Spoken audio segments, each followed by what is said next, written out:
মুভির শুরুতে দেখা যায় গাও নামের একজন শেফ অনেক আদর যত্ন করে একটা খাবার রান্না করছিল। তার নিজের একটা রেস্টুরেন্টও রয়েছে। সে তার রেস্টুরেন্টটাকে অলওয়েজ পরিষ্কার রাখার চেষ্টা করে, আর সে তার নিজের প্রফেশনটাকে অনেক বেশি পছন্দ করে। কিন্তু তার অতীতের লাইফটা অনেক বাজে ছিল। গাওয়ের বাবা তাকে একটা শেফের কাছে ছেড়ে দিয়ে এসেছিল যেন সে ঠিকমতো কুকিং শিখতে পারে। গাও ডিসাইড করে নিয়েছিল সে একদিন অনেক বড় শেফ হবে, আর ছোটবেলায় যেই যে কাজও করতে পারেনি বড় হয়ে সে তার সব মনের ইচ্ছাগুলো পূরণ করবে। গাওয়ের বাবা অনেক ভালো একজন শেফ ছিল, আর এখন তার বাবা অনেক হাই লেভেলের একজন শেফে পরিণত হয়েছে, বলা যায় এক ধরনের মাস্টার শেফ। কিন্তু তার ছেলে অর্থাৎ গাও তার বাবাকে দেখতেই পারতো না, কারণ সে তার চাইল্ডহুড পুরোটাই কাটিয়েছেন তার বাবাকে ছাড়া। সে তার বাবাকে মিসও করতো, কিন্তু তার বাবার এটাতে কোনো ভুরুক্ষেপই ছিল না। অন্যদিকে গাওয়ের বাবাও অনেক খুশি ছিল যে দুনিয়ার কেউই জানে না যে তার একজন ছেলেও রয়েছে। আর এইটা টিভিতে দেখার পর গাও আরও অনেক মন খারাপ করে। এবার একটা সিনে দেখা যায় একটা অনেক ফেমাস হ্যান্ডসাম একটা শেফ। সে সবসময় রিচ আর রয়্যাল ফ্যামিলিগুলোর জন্য খাবার বানাতো। ওর নাম ছিল পল। পলের একটা ইচ্ছা ছিল সে তার নিজের দেশে এসে একটা রেস্টুরেন্ট বানাবে। তাই বাইরের দেশের সব অফারগুলোকে রিজেক্ট করে দিয়ে সে তার দেশে ব্যাক আসে। সেখানে যেয়ে সে একটা মাছের দোকানদারের কাছে যায় আর বলে যে তার একটা অনেক বড় মাছ লাগবে। তখন সে মাছ ব্যবসায়ী পলকে মানা করে দেয় যে তার কাছে কোনো বড় মাছ নাই। ঠিক সেই সময় গাও আসে সেই মাছ বিক্রেতার কাছে, আর এসে জিজ্ঞেস করে তার একটা অনেক বড় মাছ লাগবে। আর মাছ বিক্রেতাও তাকে সঙ্গে সঙ্গেই বড় মাছটা বের করে দিয়ে দেয়। এটা দেখে পল অনেক রেগে যায় যে তাকে কেন মাছ দেওয়া হলো না। পল রেগে যায় আর গাওয়ের দিকে রাগের আগে তাকায়। মাছ বিক্রেতাদের দুজনের কাণ্ড দেখে মাছকে দুই ভাগ করে, কিন্তু তারা দুইজন আবারও একে অপরের দিকে রাগের চোখে তাকায়। পল সেখান থেকে চলে যায়। সে যায় তার রেস্টুরেন্টে। তার রেস্টুরেন্টের আজকে ওপেনিং হবে। তার রেস্টুরেন্ট ছিল অনেক নিট আর ক্লিন, আর অনেক অ্যাডভান্স পদ্ধতি ইউজ করে তার রেস্টুরেন্টটাকে বানানো হয়েছিল। রেস্টুরেন্টটা ডেকোরেটও করা হয়েছিল অনেক সুন্দরভাবে। পল যেই নতুন রেস্টুরেন্টটা খুলেছিল সেই রেস্টুরেন্টটা ছিল গাওয়ের রেস্টুরেন্টের একদম সামনে। গাওয়ের একটা ফ্রেন্ড ছিল, সে নতুন রেস্টুরেন্টটা দেখে একটু ঘাবড়ে যায়, কারণ তার কাস্টমারগুলো এখন সেই নতুন রেস্টুরেন্টটা নিয়ে নিবে। আর সে যেটার ভয় করেছিল সেটাই হয়েছে। নতুন নতুন কাস্টমার যারা ছিল সবাই নতুন রেস্টুরেন্টটা চেক করার জন্য নতুন রেস্টুরেন্টে যায়। গাওয়ের ফ্রেন্ড গাওকে সাপোর্ট করার জন্য একটা ডিসকাউন্ট অফার দেয়, যেটা কাস্টমারদেরকে অ্যাট্রাক্ট করে, আর গাওয়ের রেস্টুরেন্টেও কিছুটা কাস্টমার বেড়ে যায়। যেটা দেখে পলের আবার রাগ উঠে যায় যে তার রেস্টুরেন্টের কাস্টমারগুলোকে গাও নিয়ে নিচ্ছে। পলের রেস্টুরেন্টের ম্যানেজার বের হয়ে আসে আর এসে বলে যে আমাদের সাকসেসকে তোমরা দেখতে পাচ্ছ না। দুই পক্ষের মধ্যে ঝগড়া লেগে যায়। সেই সময় সেখানে পলও চলে আসে। অ্যাট দ্য এন্ড দুই পার্টি একটা বিবেচনায় আসে যে কেননা একটা কম্পিটিশন রাখা যায়, আর কম্পিটিশনে দেখা যাবে যে কোন শেফের হাতে টেস্ট বেশি। আর তখনই দুইজনকে জবরদস্তি কম্পিটিশনে পার্ট নেওয়ার জন্য বলা হয়। প্রথমে দুইজনই মানতে নারাজ হয়ে গেছিল, কিন্তু যখন একজন আরেকজনের চেহারা দেখে তখনই বুঝে যায় যে এরা তো একে অপরকে মাছের দোকান থেকে চিনে, আর তারা কম্পিটিশন করতে রাজি হয়ে যায়। এবার একটা টেবিলে একটা মাছ রাখা হয়, আর সেই মাছটা তাদেরকে কাটতে হবে। ফার্স্টে পল শুরু করে, সে মাছটাকে নাই আর মাছটা কাটা শুরু করে অনেক কেয়ারফুলি। আর মাছের কাটাগুলো অনেক কেয়ারফুলি আর অনেক ফাস্ট বের করে ফেলছিল। ওর কাটার স্টাইল দেখে সবারই পছন্দ হয়ে যায়। কাটা বের করার শেষে পল মাছটা ছুড়ে দেয় গাওয়ের দিকে। এবার গাওয়ের পালা। গাও মাছটাকে অনেক স্মুথলি কাটা শুরু করে, আর এত স্মুথ ভাবে কাটে যে লাস্টে মাছের গায়ে কোনো চামড়াই লেগেছিল না। এটা দেখে সেখানে উপস্থিত মানুষজন তাকে অনেক অ্যাডমায়ার করে, অর্থাৎ দুজনেরই সমান প্রশংসা করছিল সবাই। সেখানে একজন চেয়ারম্যানও ছিল। সে বলে যে একটা ইন্টারন্যাশনাল কম্পিটিশন হতে চলেছে। তার মনে হয় যে এই দুইজন শেফকে সেখানে পার্টিসিপেট করা উচিত। এদিকে দুইজনই তো প্রুভ করতে যাচ্ছিল যে কে বেস্ট শেফ, তাই দুইজনই রেডি হয়ে যায় সেই কম্পিটিশনে পার্টিসিপেট করার জন্য। এখন পল মিডিয়াকে বলে যে আমি ফ্রান্সের শেফ ছিলাম, আর সে চায়নাতে ব্যাক এসে বুঝতে পেরেছে যে এখনো মানুষ আগের স্টাইলেই কুকিং করে। আসলে সেই কথাটা ইনডাইরেক্টলি গাওকেই বলছিল যে তার কুকিং স্টাইল অনেক পুরাতন। এটা দেখে গাও আবার তলে তলে রেগে যায়। টিভিতে তখন দেখায় যে ফার্স্টে এদের নিজেদের মধ্যে একটা কম্পিটিশন হবে, তারপর এরা ফাইনালে পৌঁছাবে, আর ফাইনালে জিতলে পারে এর একজন মাস্টার শেফের সাথে দেখা করতে পারবে। আর সেই মাস্টার শেফ আর কেউ ছিল না, সেটা ছিল গাওয়ের বাবা। সেদিন গাওয়ের রেস্টুরেন্টে পলের একটা ফ্রেন্ড আসে, এসে বলে যে তাদের রেস্টুরেন্টে তারা গাওকে ইনভাইট করেছে, আর বলে যে আজকের খাবার তাদের পক্ষ থেকে, তাদের রেস্টুরেন্টে তাদের জন্য আজকে একটা ইনভাইটেশন রয়েছে। সেদিন গাও আর গাওয়ের ফ্রেন্ড পলের রেস্টুরেন্টেও যায়, আর তাদেরকে খাবার সার্ভ করতে আসে পল না, পলের সেই ফ্রেন্ডটা। খাবারটা দেখতে ফার্স্টে ফ্রাইড এগ আর একটা প্ল্যান্টের মতো লাগছিল, কিন্তু খাবারের টেস্ট ছিল একদমই আলাদা। খাবার টেস্ট করার পর গাও বুঝে যে পলের রান্নার স্টাইল অনেক অ্যাডভান্স, তাই সে সোজা চলে যায় কিচেনের দিকে। আর গাও কিচেনে যেই পলকে বলে যে তুমি তোমার খাবারকে ভালো দেখে কেন বোঝানোর চেষ্টা করছো যে তোমার খাবার আসলে টেস্টি। উপর উপর খাবার ভালো দেখালে খাবারের টেস্ট বেড়ে যায় না। পল তার কথা শুনে রাগে না, সে গাওকে বলে তাহলে এখানে মিট রাখা আছে, কে ভালো মিট রান্না করতে পারে দেখা যাক এখনই। গাও চ্যালেঞ্জ অ্যাকসেপ্ট করে। গাও অনেক সুন্দরভাবে সেই মিটটাকে রান্না করে। দেখে মনে হচ্ছিল এটা অনেক টেন্ডার আর ডেলিশিয়াস। এবার পল বলে, আমি তোমাকে এই সেম রেসিপির মাধ্যমে একটা ডিশ বানিয়ে দেখাচ্ছি। পল শুরু করে আর সেই ডিশটা অনেক কম সময়ের মধ্যে বানিয়ে ফেলে, আর এটার ডেকোরেশনটাও ছিল অনেক সুন্দর। গাও যখন তার আর পলের ডিশটাকে স্মেল করছিল তখন কোনো পার্থক্যই খুঁজে পাচ্ছিল না, আর তখনই সে বুঝে যায় আসলেই পলের রান্না করার স্টাইল অনেক অ্যাডভান্স। ঘটনাটা গাও বুঝতে পেরে সেখান থেকে চলে যায়। সেদিন গাওয়ের কাছে একটা ফোন আসে, আর সেই ফোনে বলা হয় যে গাওয়ের বাবা তাকে ডাকছে। গাও তার বাবার কাছে যায় আর তার বাবাকে বলে যে আপনি আমাকে এতদিন পরে কেন ডেকেছেন। সে বলে যে মিডিয়ার সামনে তো কখনো বললেন না যে আপনার একজন ছেলে আছে, তাহলে হঠাৎ আজকে কেন ডাকা হলো আমাকে। সে তখন গাওকে বলে যে আমি পৃথিবীর কাউকে বলি নাই এই কারণে যে সবাই যেন না বলে যে তুমি আমার ছেলে। আমার কাছ থেকে রান্না শিখে তুমি ইন্টারন্যাশনাল কুকিং কম্পিটিশন পর্যন্ত পৌঁছে গেছো, আর সেই জন্য আমি বিষয়টাকে লুকিয়ে রেখেছিলাম। আর তার বাবাও চেয়েছিল যে গাও যেন নিজে থেকে একজন অনেক বড় শেফ হতে পারে তার হেল্প ছাড়াই। সে সময় গাও তার বাবাকে বলে, আমার আর প্রয়োজন নেই তোমার সাপোর্টের, আমি নিজেই নিজেকে ভালো একজন শেফ বানাতে পারবো। যখন তার বাবার প্রয়োজন ছিল সে তখন তার কাছে ছিল না, তাই এখন তার বাবার প্রয়োজন নেই তার কাছে আর। এখন সে তার বাবাকেও প্রুফ করতে চায় যে সে সেগুলো সবই করতে পারে যেগুলোর কারণে তার বাবা তাকে ছেড়ে দিয়েছিল। গাও সেখান থেকে চলে যায় কারণ সে তার বাবার কোনো কথায় ভরসায় করতো না। এবার পরের দিন ইন্টারন্যাশনাল কুকিং কম্পিটিশন শুরু হয়ে যায়। পল আর গাও রেডি ছিল, কম্পিটিশন শুরু হয়ে যায়। সেখানে ছিল জাজরা। টাইম স্টার্ট হয়। পলের ছিল একটা ডেজার্ট বানানোর ডিশ, আর গাওয়ের জন্য ছিল চিকেনের ডিশ।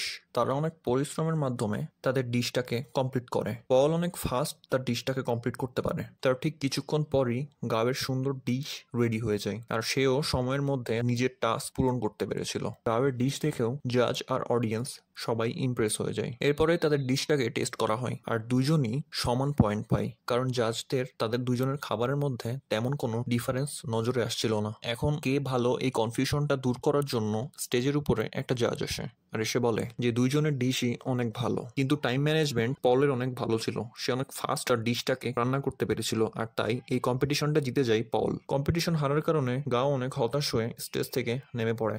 স্টেজ থেকে নামার পরে সে তার বাসাতে যায় না, সে অনেক হতাশ ছিল, অনেক মন খারাপ ছিল তার। তাই সে চলে যায় গেম খেলতে। কয়েকদিন ধরে সে বাসাতে যায় না, শুধু গেমই খেলে। কিছুদিন পরই তার কাছে একটা শেফ আসে, যে শেফটার কাছে সে তার ছোটবেলায় রান্না শিখেছিল। তিনি গাওকে বোঝানোর চেষ্টা করেন যে হার জিত তো লাইফের একটা অংশ, তুমি আজকে জিতনি তার মানে এমনটা না যে তুমি কালকেও জিততে পারবা না। কিন্তু গাও বাসায় যাওয়ার জন্য রেডি ছিল না। তাকে অনেক বোঝানোর পর তাকে কনভিন্স করতে পারে যে তাকে নেক্সট কম্পিটিশনেও পার্টিসিপেট করতে হবে, আর এটা তাকে জিততে হবে। এদিকে পল অনেক খুশি, সে তো রেস্টুরেন্টে তার ফ্রেন্ডের সাথে এনজয় করছিল।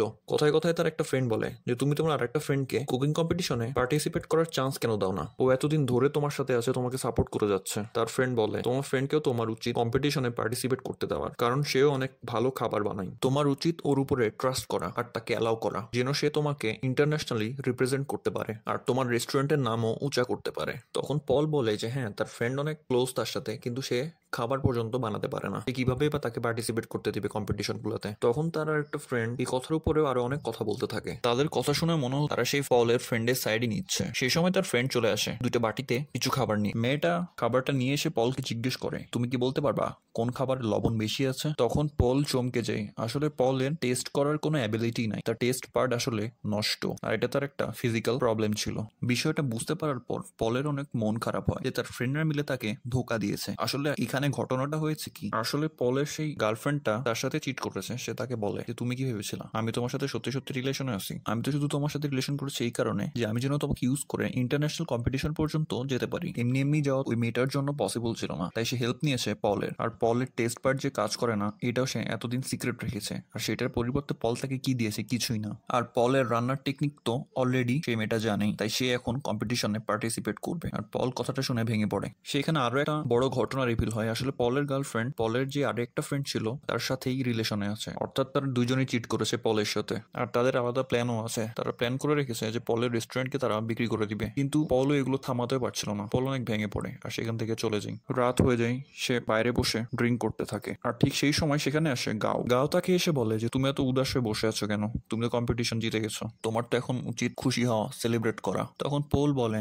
কম্পিটিশন তো জিতেছি, কিন্তু আর অনেক কিছু হেরে গেছে। তখন পোল আরো বলে এইসব কথা বাদ দাও, তোমাকে একটা কথা বলি, এই যে সামনে একটা ব্যানার দেখছো, সেই ব্যানারটা ছিল সেই মাস্টার শেফের, অর্থাৎ গাওয়ের বাবার। পল বলে যে এই মাস্টার শেফ আমার আইডল ছোটবেলা থেকেই। পল বলে যে সে তার আইডলের মতো হতে চাই। গাও পলের দিকে তাকিয়ে একটা ছোট করে হাসে আর বলে এটা আসলে আমার বাবা। আর গাও পলকে বলে যে তুমি ভাবছো না যে মানুষটা অনেক ভালো আর অনেক বড় একটা শেফ, আসলে সে আমার বাবা, আর সে একদমই ভালো মানুষ না।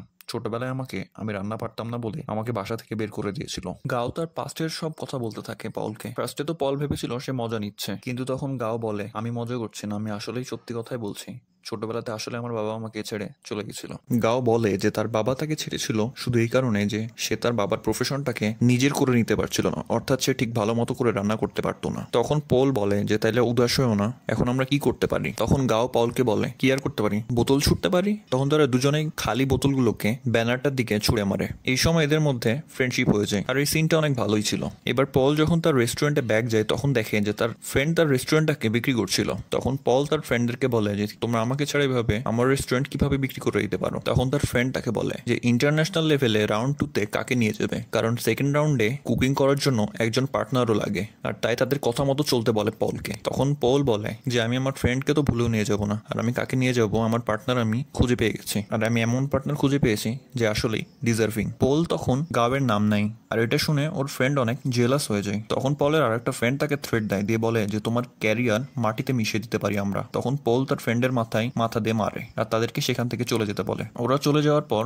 গাওয়ের শেফ পলকে বলে যে তুমি কি সত্যি ভেবেছো কাউকে তোমার সাথে কম্পিটিশনে নিয়ে যাওয়ার কথা? তখন পল বলে হ্যাঁ অবশ্যই আমি এটাই ভেবেছি, আর বলে যে গাও অনেক ডিজার্ভিং, তাই আমি ওকে নিয়ে যাবোই বলে ভেবেছি।